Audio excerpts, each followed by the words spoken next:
सबसे पहले ई जानियो, सबसे पहले अहाँ का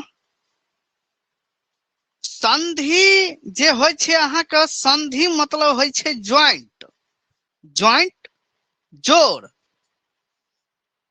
आ विच्छेद मतलब होय छे, विच्छेदक अर्थ भेल। सबसे पहले तो ई जानू कि संधि का अर्थ होइत अछि ज्वाइंट, ज्वाइंट जोड़ प्लस, मुदा विच्छेदक अर्थ होइत अछि भंग केनाई, तोड़नाई, तहस नहस केनाई। तब देखू, सबसे पहले जो संधि के परिभाषा केखनो केखनो याद राखब, आब जे एखुनका समय छे क्वेश्चन पूछे क्या, ओई में परिभाषा सेहो पूछ ले छे, तो परिभाषा अहाँ के सेहो याद राखब पड़त। शब्द के भंग केनाई की कहल जाय छे? विच्छेद कहल जाय छे। संधि का की अर्थ होइत छे? कखनो कखनो अहाँ के इहो पूछ लेत, संधि का अर्थ होइत अछि, तो संधि का अर्थ होइत अछि मेल, मेल जोड़, मेल या जोड़ दोनों कह सके छी। मेल मतलब मिलना, जुड़नाई। संधि शब्द सम जोड़ धी का मेल से बनल अछि, सम जोड़ धी के मेल से बनल अछि। शब्द के भंग करबाक प्रक्रिया विच्छेद, विच्छेद कहबैत अछि। मैथिली में जे संधि अछि ओ 3 प्रकार के होइत अछि। याद राखब, जो अहाँ सबके ऑब्जेक्टिव में पूछे कि मैथिली में संधि कतेक प्रकार के होइत अछि, तो 3 प्रकार के। कतेक प्रकार के? 3 प्रकारक होइत अछि। स्वर संधि, व्यंजन संधि और विसर्ग संधि। स्वर संधि, व्यंजन संधि आ विसर्ग संधि। याद रखब, स्वर संधि, व्यंजन संधि और विसर्ग संधि 3 प्रकार के होय छे। याद रखब। जाहि में आप देखू कि स्वर संधि, स्वर संधि केकरा कहल जाय छे? तो देखियो, जखन कोनो स्वर वर्ण के, स्वर वर्ण, वर्ण अर्थात अक्षर, अक्षर जकरा क्षर नहीं कैल जाए, जकरा विनाश नहीं कैल जाए, ओकरा की कहल जाय छे? अक्षर, वर्ण। ठीक है? तो जखन जखन कनी हम लाइट बढ़ा दी छी, लाइट बढ़ा छी। जखन कोनो स्वर वर्णक अन्य स्वर वर्ण से मिलान होइत अछि आ ताही से परिवर्तन होइत अछि, चेंजिंग अबैत अछि, तो की कहबैत अछि? स्वर संधि कहबैत अछि। कहे का अर्थ भेले कि दूटा वर्ण, दूटा स्वर वर्ण, स्वर वर्ण के संख्या कतेक अछि? हम पढ़ौने रही ऐसे पहले वर्ण वाला चैप्टर अहाँ सबके हम पढ़ा देने छी। वर्ण वाला 14 टा अछि। स्वर वर्ण कतेक अछि? 14 टा। आ कुल वर्णक संख्या कतेक? तो याद राखब, ओना तो हम अपन पीडीएफ में 47 टा देने छियै, मुदा 2 बेर से एकरा जे छै से 51 मानल गेल अछि।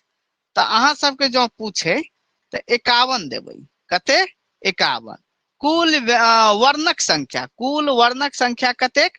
51 टा। आ व्यंजनक संख्या 33 टा। कतेक? 33 टा। याद रखब। तो एखन हम की पढ़ा रहल छलहुं?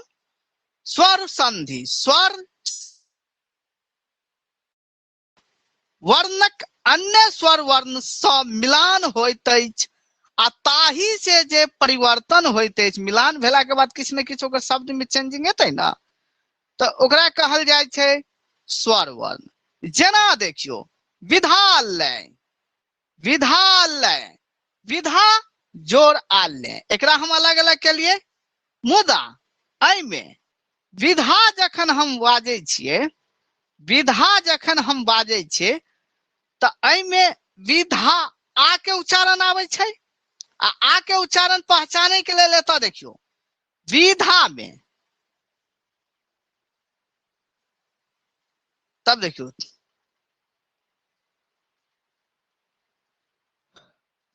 विधा जखन हम लिखे छियै तब देखू विधा में एत आ के मात्रा छै, आ के मात्रा छै ना, तो एत हम आ देलिए, देखियो आ देलिए। एक बेर और हम कनी नीक जगह बुझा दी यहाँ सबके, तब देखू देखियो विधा जखन हम लिखे छियै, जखन विद्यालय के हम अलग के लिए संधि विच्छेद के लिए, तब विधा में जखन आता देखियो आ के उच्चारण नहीं लै, आ जखन हम आल्य लिखे छियै तो पहिल वर्ण में आल्य आ के उच्चारण आवे छे एतो, तो एतो जोड़ा दोनों देखियो आ और आ दोनों की छे स्वर वर्ण छे, आ दोनों जखन मिलते तो की कह लेते स्वर व्यंजन, स्वर संधि, सॉरी व्यंजन है स्वर संधि, स्वर संधि याद रखा।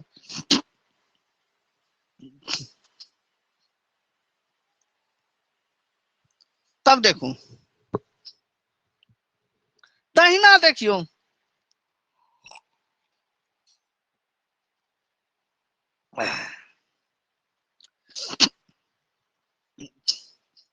तहिना देखू मुनिंद्र, मुनिंद्र, मुनिंद्र जखन हम बाजे छे मुनि जोड़ इंद्र, मुनि जोड़ इंद्र। अब एकरा अलग कुना कैल जेते, पहचानल कुना जेते, ई सबटा ट्रिक हम आगू जाके अहाँ के बताएब। मुनि जोड़ इंद्र, तो देखियो मुनि जखन हम बाजे छे मुन्नी जोड़ इंद्र, तो मुन्नी में देखियो हर्षी के उच्चारण छे मु, पहला वर्ण छोड़ के सेकंड वर्ण देखियो वहां, दोसर वर्ण देखियो एमे हर्षी के उच्चारण छे, हर्षी नहीं हर्षी, हर्षी हर्षी का हम दीर्घी लिख देने रहिए, हर्षी का उच्चारण छे।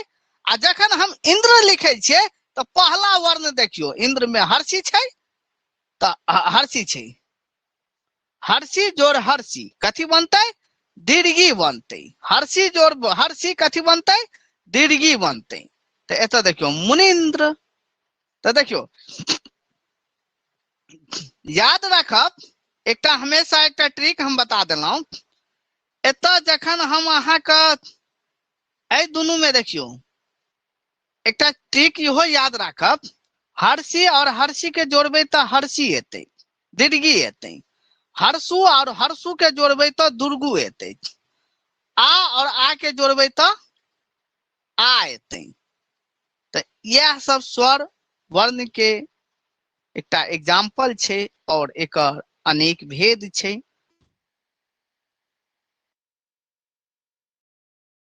लिखे छे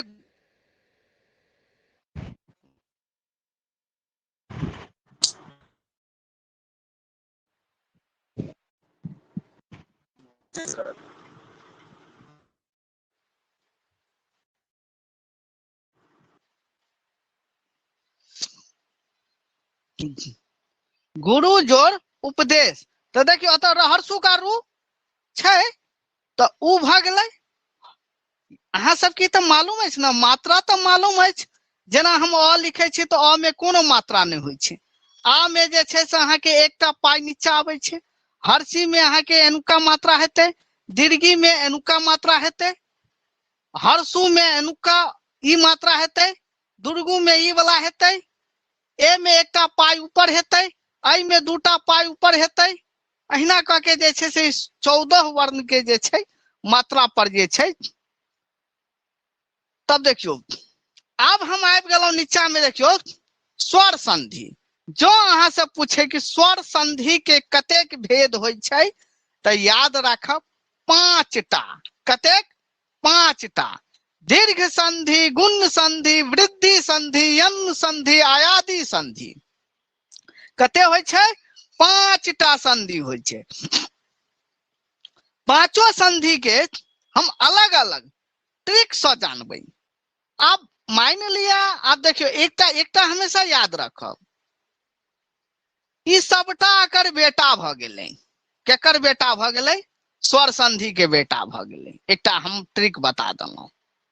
आ कखनो भी कुल खानदान एकर की भ गेलै स्वर संधि आ एकर कितनो कितनो किछ करते, चाहे हर्षी जोड़ो, दुर्गु जोड़ो, ए जोड़ो, आई जोड़ो, ओ जोड़ो, मतलब उ दुनू के जोड़ला के बाद जे नेक्स्ट वर्ण जे छै, जेना हम एतऽ अ और अ जोड़लिए, एतऽ देखियो अ और अ जोड़लिए, एतऽ जेना देखियो अ और अ जोड़लिए तऽ आ बनले, अ और आ जोड़लिए तऽ आ बनले, हर्षी हर्षी के जोड़बे तऽ दीर्घी बनते, ए आई के जोड़बे तऽ आई बनते, जे भी हम जोड़बै तो उ जोड़ला के बाद जे अगला वर्ण अहाँ के जे छै, जे कहे के अर्थ भेलै कि स्वर वर्ण एतै, आ ओकर हम ट्रिको रहल छी। तऽ आँखि बंद कऽ के डायरेक्ट खाली पूछे स्वर संधि अछि कि अहाँके स्वर संधि अछि कि व्यंजन संधि अछि कि विसर्ग संधि अछि, तऽ आँखि बंद कऽ के स्वर संधि पर लगा दे। आ नहीं कहीं स्वर संधि के बेटा के अलग अलग खानदान के बारे में जान लेते कि एकर बेटा कते छै, एकर बेटा कते छै, तखन तो ट्रिक जानऽ पड़त। तखन देखियो, आब हम दीर्घ संधि के उदाहरण एकटा हम ट्रिक बता रहल छी। जखन अ दीर्घ संधि के यह एग्जाम्पल छै, एकरे कहल जाइ छै, याद रखब। जखन अ हर्षी, अ हर्षी, हर्षु और री का बाद, री का बाद हर्ष व दीर्घ स्वर रहैत अछि, हर्ष व दीर्घ स्वर रहैत अछि। हर्ष स्वर ककरा कहल जाइ छै? जाहि में एकटा मात्रा यानी कम समय जाय में लागे छै, आ दीर्घ स्वर हर्ष स्वर से बेसी समय लागे छै, ओकरा कहल जाइ छै हर्ष स्वर और दीर्घ स्वर। अर्थात देखियो कहला के मतलब देखियो, एतऽ कहे के अर्थ भेलै अ हर्षी, हर्षु, री के बाद, के या क बाद हर्ष स्वर और हर्ष स्वर और दीर्घ स्वर ठीक छै रहैत अछि। मतलब ई देखियो, आई के बाद एतऽ की छै? हर्ष स्वर छै, आ आई के बाद की छै? एतऽ दीर्घ स्वर छै, मतलब आ दीर्घ में आबि जाइ छै ना, दीर्घ स्वर। स्वर के गप भऽ रहल है एतऽ।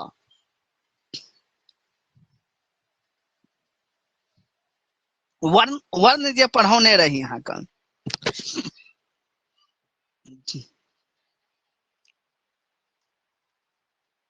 स्वर में हम शायद हर्ष स्वर, दीर्घ स्वर और एकटा प्लुत स्वर शायद हम अहाँके पढ़ौने रही। 3टा स्वर छै अहाँके। तब देखियो, यदि अ के देखिए याद रखू, शुरू के अ के बाद आ गायब, आ गायब अ के बाद हर्षी, हर्षु के बाद दुर्गु, दुर्गु के बाद री। यदि रहला के बाद, यदि ई अहाँ के पहचाने के अछि, यानी एमे दुनू ट्रिक पहचाने के छै, ओहो ट्रिक बने के पहचाने के छै आ ओहो ट्रिक पहचाने के छै।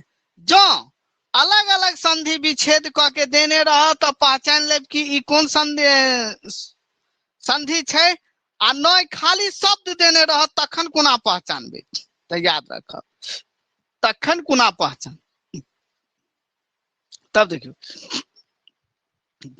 अब अहाँ के दऽ देत नवान, नवान्न, नवानन, नवानन, तखन की करबै? तखन की करबै? तो एतऽ देखियो न के बाद ई बिचला वर्ण देखियो, पहला वर्ण के बाद जखन सेकंड वर्ण जे होइ छै तो ओइमे आ के मात्रा छै, तो जखने आ के मात्रा रहत तब बुझि जेबनि कि अहाँ के ई स्वर संधि अछि। कोन संधि छै? स्वर संधि छै। और बुझि जेबनि कि अहाँ के ई दीर्घ संधि छै। स्वर संधि तऽ छैहे, दादा बेटा दुनू के नाम एतऽ आबि गेलै, ई पोता भऽ गेलै, एते याद। तकर बाद आब एकरा संधि विच्छेद करे ला कहत तखन की करबै? तो देखियो, नवान, नव जोड़ अन, नवान अन। तो देखियो, न और व के हम एक साइड कऽ देलिए, आ अ जोड़ न संजू, तो दुनू में अतो व छै तो एकेटा मात्रा अ, आ एतो अ छै तो अ, दुनू के हम जब जोड़ देलिए तब बन गेले आ, अ जोड़ अ, आ बनते। देखियो एतऽ देने छै क्रम्स, यदि और अ के हम जोड़बे तो आ बनते, और अ के बाद यदि आ रहते तखनो आ हेतै। अ में यदि हर्षी और हर्षी रहते तो हर्षी और हर्षी रहते तो दीर्घी हेतै, और हर्षी आ दीर्घी रहते तो तखनो दीर्घी हेतै। हर्षु और हर्षु रहते तो दुर्गु हेतै, आ हर्षु और दुर्गु रहते तो दुर्गु हेतै। याद रखो, आगू हम और देखे छी एग्जांपल। यदि समझ में नहीं एते तो कोनो बात नहीं, एक बेर और क्लास हेतै एकर अंतिम में। एखन तो 2 महीना छै ने, रिपीट कर देबै 1-2 बेर। देखियो यह चीज के हम तो उदाहरण दऽ देने छियै एकटा, जेना विद्यार्थी, विद्या जोड़ अर्थी, विद्या के जे एकत्रित करे छै ओकरा की कहल जाइ छै? विद्यार्थी। आ देखियो विधा में जे एतऽ देखियो हाईलाइट हम लगाने छियै, आ जोड़ अर्थी में तो मात्रा हेतै अर्थी। अ आ और अ के जोड़लिए तो की बनते? आ बनते। गिरीन्द्र, गिरीन्द्र, गिरी, देखियो गिरी में हर्षी के तो उच्चारण छै तो अदीर्घी छै, तो दीर्घी छै। और एतऽ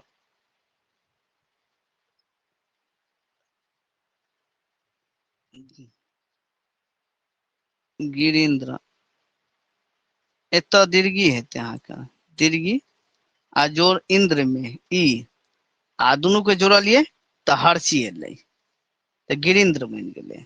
तो यह पहचाने के छै। और एकर एकटा ट्रिक अहाँ जान लिया, अंतिम में एकर हम ट्रिक लिख देना। देखियो ट्रिक, यह ट्रिक छै मेन।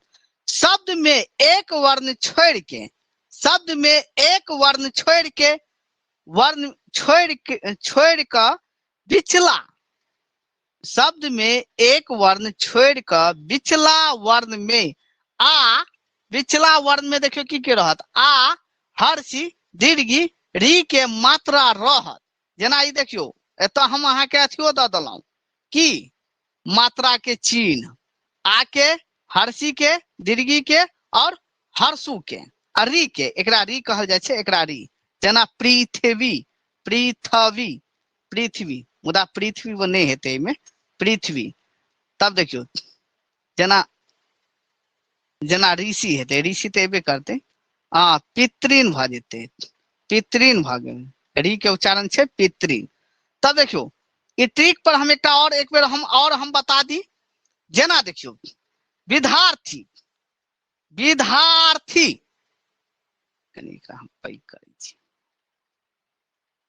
हाँ विद्यार्थी, आ बी जोड़ धा और जोड़ थी, तो हम बिचला वर्ण में आ के उच्चारण छै, तो ई कोन वर्ण भ गेलै? ई अहाँ के भ गेलै दीर्घ स्वर, दीर्घ स्वर में छलै, हाँ दीर्घ स्वर।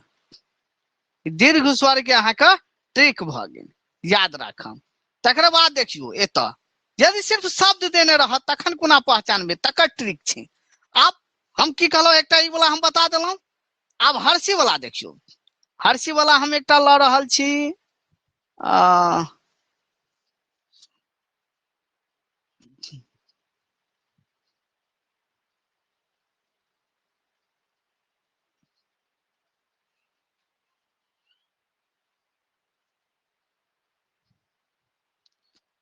नवारंभ, मुनिंद्र, उपेंद्र,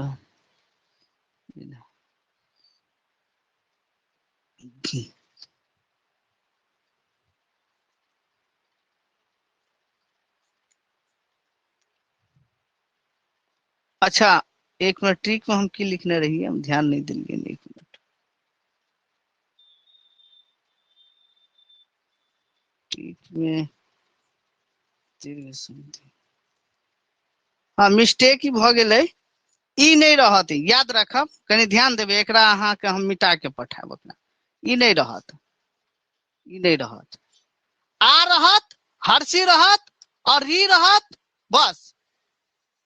हर्षी ने ई नहीं रहत, अहाँ के ई नहीं रहत, याद रखब। जेना जेना गिरीन्द्र, गिरीन्द्र, गिरिंद में देखियो री के उच्चारण छै एक वर्ण छोड़ के तकर बाद अहाँ के मुनिंद्र ल लिया मुनिंद्र मुनिंद्र मुनिंद्र ल लिया देखियो एक अक्षर छोड़ के हर्षी के उच्चारण छै तकर बाद और ल लिया ना मुनीष ल लिया और हम ल ले छी और हम उदाहरण द रहल छी एमे हम तो सिर्फ समझावे के लेल हम देने छिए अहूँ सब खोल के रख लिया संधि वाला कोनो पोथी अछि त ओमे देखियो मुनीष देखियो हर्षी के उच्चारण छै एतो बस एक अक्षर छोड़ के जखने दीर्घी भेट जा आंख बंद करके दीर्घ संधि याद रखब तकर बाद और ल लिया कविंद्र एकटा ट्रिक पर कनी लंबा समय चलते तखने अहाँ सबके ट्रैक्ट दिमाग में पसत देखियो दीर्घी के उच्चारण छै क के बाद हर्षी के उच्चारण छै हर्षी दीर्घी के उच्चारण छै ना बस दीर्घ संधि के पहचान छै तकर बाद ई तो हम कहिए देलहुं कि एमे अहाँ की दीर्घी हर्षी नहीं रहत तकर बाद आबि जाऊ तकर बाद आ वाला जेना कहने रही रामायण रामायण तो देखियो ई रा तो पहला वाला तो वर्ण हमरा लेबाके नहीं छै सेकंड वर्ण में देखियो आके उच्चारण आबि रहल छै रामायण भ गेलै त ई कोन संधि छै दीर्घ संधि छै ये ट्रिक छै एकर पहचाने के तकर बाद देखियो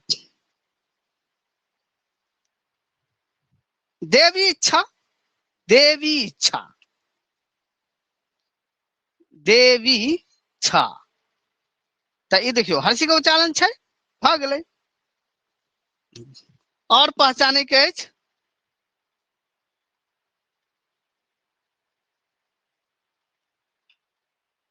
देवालय देवालय देवालय देवालय में जे छै देखियो आ के उच्चारण छै भ गेलै चलू हम नेक्स्ट और अहाँ सबके जे कोनो मन में आबै त हमरा कहब बाद में चलू अब हम नेक्स्ट पर आबै छी है देखियो कनी हम आगू भाग गेलियै हाँ एतऽ ई समाप्त भेल आब आबि गेलहुँ हम गुण संधि पर कोन संधि पर गुण संधि दीर्घ संधि भ गेल आब हम आबि गेलहुँ गुण संधि पर तो गुण संधि के ट्रिक जानू की छै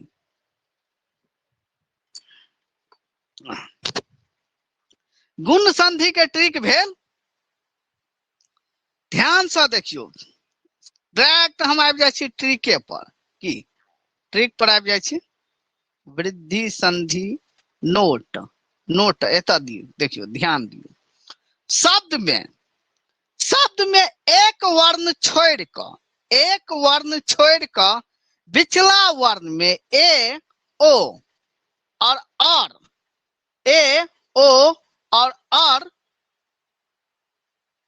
जेना मतलब रहत तो की हेतै जेना हम मात्रा में आबि गेलै मान लिया एकटा टिक्की और अहाँ सब दूटा टिक्की बान्हैत हेबै जे स्त्री लोकनी छथि ओ दूटा जुटिया बान्है छै हमरा सबके तऽ एकेटा जुटिया छै बीच में तो एकटा टिक्की जे रहतै तो ओकरा कहबै की गुण संधि यानी एकटा मात्रा ऊपर में रहतै तो गुण संधि आ एकटा मात्रा ऊपर में एकटा मात्रा नीचा में रहते तो कोन संधि गुण संधि आ हर्षी के मात्रा रहते तो गुण संधि याद रखब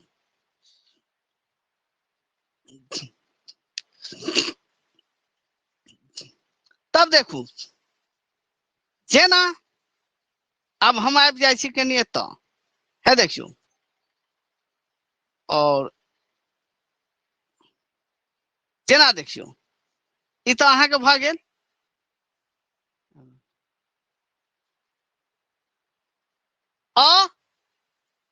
और जेना ई अ के बाद ई रहते तो ए एते ए में की होय छै एकटा पाई ऊपर होय छै त ई कनी हम शब्द पर आबि जाइ छी एक मिनट शब्द पर हम आबि जाइ छी जना देखियो, देव जोड़ इंद्र देवेंद्र, देव जोड़ इंद्र देवेंद्र। देखियो, अ जोड़ हर्षि, अ जोड़ हर्षि। तो एहि में देखियो, देव के बाद व छै, अ के अ एते, मतलब कोनो अहाँ के एहि में मात्रा नहीं एते। आ इंद्र में देखियो, अतुक्का पहला वर्ण हम ले लिए, आ ई के जोड़लिए तो की बनते, ए बनते। याद रखब, अ और ई के जोड़लिए तो की बनते, ए बनते। ए अर्थात एकटा पाई ऊपर। तो देखियो, देवेंद्र में की कहलौं, एकटा देवेंद्र जखन हम लिखलिए, देवेंद्र देवेंद्र, तो एकटा जुटिया ऊपर में छै, हैया देखियो, बस भ गेलै गुण संधि। यह छै पहचानी के तरीका। तकर बाद हम की कहलौं, और हम देखे छियै और 4-5 टा उदाहरण में हम कम लेने छी। तब देखियो, और हम उदाहरण दै छी। सुरेंद्र, हम ले छी आब सुरेंद्र। देखियो, माथा पर एकटा जुटिया अलै, गुण संधि। यह छै पहचानी के। आ सुरेंद्र के जखन हम अलग करबै तो की हेतै, सूर जोड़ इंद्र सुरेंद्र, सूर जोड़ इंद्र। तो सूर, र में अ के उच्चारण छै, अ मतलब अत कोनो पाई नहीं छै, तो अत अ एतै। आ इंद्र जोड़ ई, तो अ और ई के जोड़लिए तो की बनते, ए बनते। यह छै एकर ट्रिक। बुझलौं, संधि छै, कनि 2 दिन 3 दिन 2 दिन क्लास में लागत पूरा अहाँ के टॉपिक समझाबै में, 2 दिन लागत। तब देखियो, हाँ तकर बाद देखियो, और हम ले छी एकटा दूटा और हम, गजेंद्र गजेंद्र।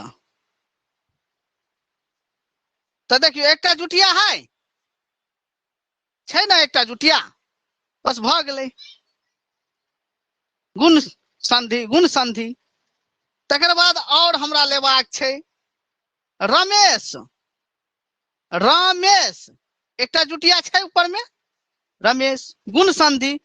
तकर बाद ओकर दादा के नाम की छै, ई तो भ गेलै पोता, पिता के नाम भ गेलै गुण संधि, आ दादा के नाम भ गेलै स्वर संधि। जो डायरेक्ट खाली पूछ लिया कि रमेश कोन संधि छै, तो स्वर संधि। कोन संधि, स्वर संधि। और हम ले छी उदाहरण। हाँ, अब तो एकटा तो ई तो हर्षि पर ना उदाहरण देलौं। आब हम कोन कोन ट्रिक बतेने रहिए में, एमे यानी ऊपर में एकटा जुटिया एकटा टिक के रहते, आ एकटा जुटिया एकटा आ के नीचा में पाई रहते, एकटा ऊपर में रहते, यानी ओ वाला है ना। तो आप देखियो, एहि वाला पर हम एकटा लाबै छी। जना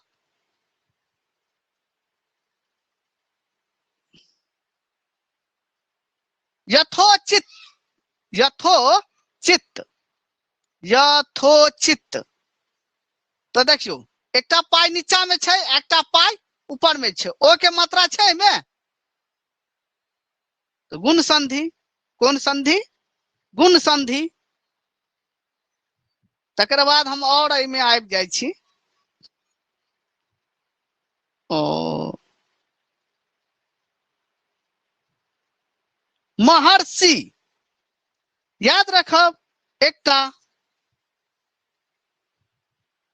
और जे अहाँ के रहत, और के अर्थ अहाँ के री होइ छै, की होइ छै, री होइ छै। और बराबर री, री और बराबर री होइ छै। और तो ई जो अहाँ के रहत, जना महर्षि, जना महर्षि, राजर्षि, के बाद अहाँ के सप्तर्षि, तेवर्षि। तो ई सब वर्ड जे छै से अहाँ के देवर्षि, देवर्षि, के बाद ब्रह्मर्षि, ब्रह्माश्री के बाद राजश्री श्री यानी अर हेते। एकरा जखन हम संधि विच्छेद करबे तो इहो कोन में आबि गेले, गुण संधि में आबि गेले। कोन संधि में, गुण संधि में। एकरा जखन हम अलग करबै, जना देखियो महाजोड़ ऋषि, महाजोड़ ऋषि, ऋषि सब में एते, ऋषि सब में एते। याद रखब, जते राजश्री जना कहलिए त राज जोड़ ऋषि, राज जोड़ ऋषि। तो एत देखियो महा में आ के उच्चारण एले, आ ऋषि में अर हेते, अर ऋषि, ऋषि अर महर्षि। तो ई कोन संधि भेले, गुण संधि भेले। आब एकटा ट्रिक ई छले अहाँ का, ए वाला तो बुझ गेलौं कि एकटा वर्ण छोड़ के बिचला वर्ण में ए के मात्रा हेतै तो ओ की हेतै, गुण संधि। आ दोसर ओ वाला देख लियौ, ओ वाला हम अहाँ के बता दै छी। जेना देखियो नवोदय, न वो दय, तो ओ के उच्चारण छै एकटा पाई नीचा में एकटा पाई ऊपर में, नवोदय। तब यहाँ के समाप्त भेल। अब हम आबि जाइ छी नेक्स्ट टॉपिक पर। नेक्स्ट की अछि, ध्यान देबै।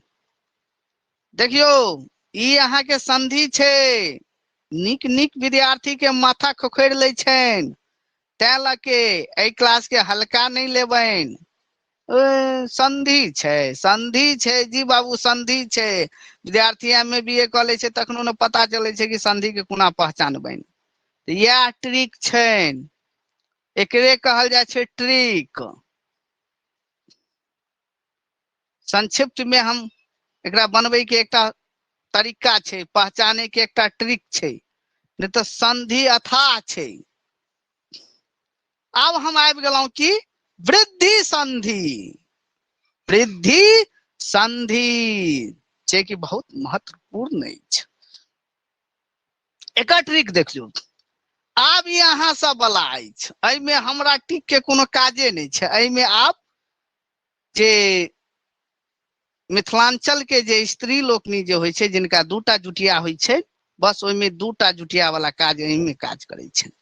तब देखियो एक दूटा पाई ऊपर में छै, यानी कहे के अर्थ भेलै आई के ए में एकटा पाई ऊपर आ आई में दूटा पाई ऊपर, बुझ गेलौं। ओ में एकटा पाई नीचा में एकटा पाई ऊपर में, आ औ में एकटा पाई नीचा में आ दूटा पाई ऊपर में।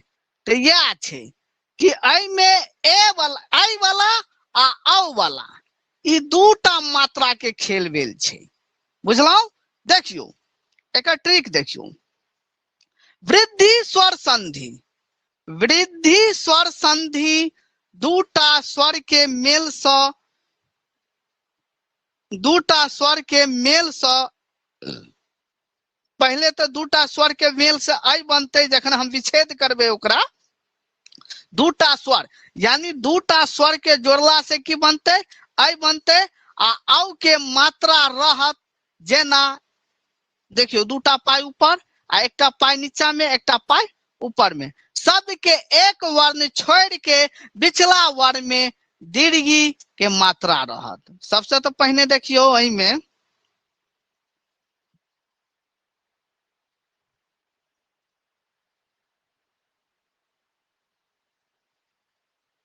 ई मात्रा रहत, मतलब हमरा कनी लिखावट में मिस्टेक भ गेल छै। यानी जेना आई आ ओ शब्द के मतलब देखियो ऊपर में दूटा पाई, नीचा में एकटा पाई, ऊपर में दूटा पाई, शब्द के एक वर्ण के छोड़ के बिचला वर्ण में मात्रा रहत। ई मात्रा रहत, मतलब ई मात्रा नहीं, मतलब ई मात्रा रहत, ई मात्रा रहत। कनी हमरा लिखे के कनी कहे के अर्थ चले कि ई मात्रा रहत, समझ गेलौं। पहले बनौने रहिए हड़बड़ी में, बहुत हड़बड़ी में BPSC के लेल, तैं लके। चलू एहि पर हम दू चारिटा उदाहरण दऽ दै छी। जेना देखियो, जेना अ और आई के जोड़बै त की बनते, आई बनते, ए बनते, ए ए आई आई बनते, सॉरी धोखा भऽ गेल। ए और ए के जोड़बे तो आई बनते, यानी एकटा पाई ऊपर वाला, एक और एक के जोड़बे तो एक एक बनते, यानी ई यहाँ के एकटा शब्द भऽ गेल। चलू यानी एकटा उदाहरण देलहुँ नीचा में, देखियो जना हमरा एक एक लिखे के छै, एक एक एक एक एक एक, तो देखियो क के ऊपर में दूटा जुटिया छै, तो ई कोन संधि भऽ गेलै अहाँके, वृद्धि संधि, वृद्धि संधि भऽ गेल। तकर बाद देखियो अ, देखियो जना हम नवे स्वर्य लिखलिए तो नव, लाइट कटि गेल, मेघ बहुत जोर उठल छै, नव जोड़ ऐश्वर्य, नवे स्वर्य, तो एतऽ देखियो नवेश्वर्य में दूटा पाई छै, एकटा वर्ण छोड़ के दोसर वर्ण में दूटा जुटिया ऊपर में छै, दूटा पाई छै, तो ई की भऽ गेलै अहाँके वृद्धि संधि। मत जोड़ एक मते, तो देखियो मते ते, एक मिनट, ऊपर में दूटा पाई छै, तो के ऊपर में दूटा पाई छै। तकर बाद देखियो महोजस्वी में दूटा पाई ऊपर में छै आ एकटा पाई नीचा में छै, महोजस्वी में। तकर बाद एतऽ देखियो महोषधि में एकटा पाई नीचा में छै, दूटा पाई ऊपर में छै, यह पहचान छै वृद्धि संधि के। तो कनी हम बैच खत्म करब अखन, नेक्स्ट आई से आगू जे छै हम नेक्स्ट बेर, कनी लाइट कटि गेल छै तो,